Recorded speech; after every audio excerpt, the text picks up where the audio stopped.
Hindi naman sa ayaw kong magpatawad, pero susubukan ko.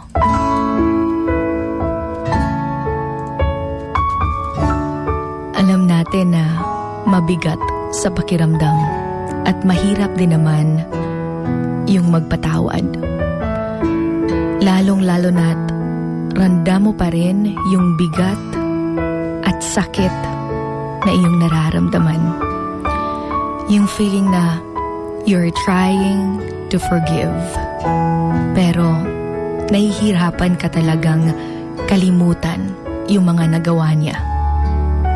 Dahil every time na gusto mo siyang patawarin, ay naaalala mong muli yung mga nagawa niya sa'yo. Kung gaano kasakit yung mga napagdaanan mo, at mag-isa mo itong kinaya. Kinaya mo ito ng mag-isa dahil mas pinili niyang iwan ka.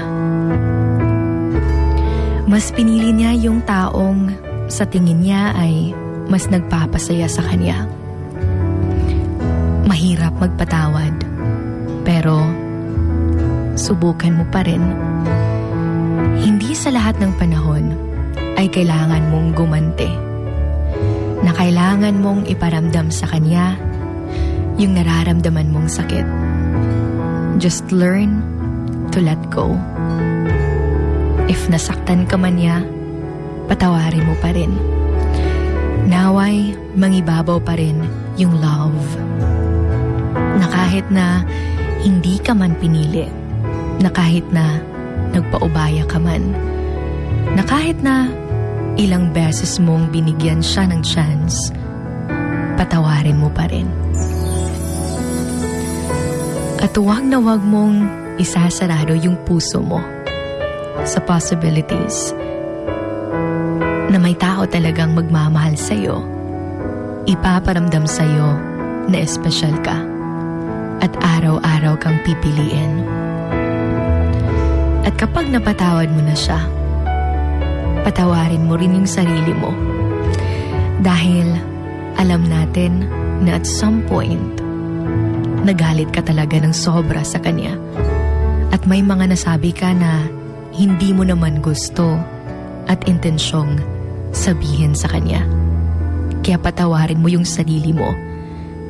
Dahil nung mga panahong sobrang durog ng sarili mo, kakahabol, kakaiyak sa kanya, ay nakalimutan mong meron ka rin palang ikaw na kailangan din ng pagmamahal.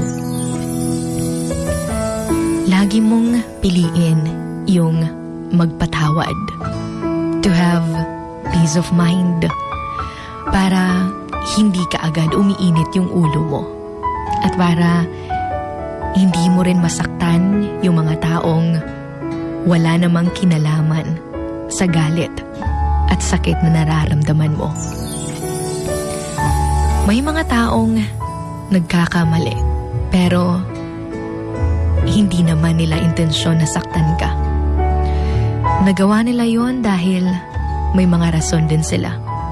Kaya kahit na nasaktan ka man ng sobra, subukan mo pa rin yung magpatawad. Hindi naman ibig sabihin na tinotolerate natin yung mga kasalanang nagawa ng isang tao, pero piliin mo pa rin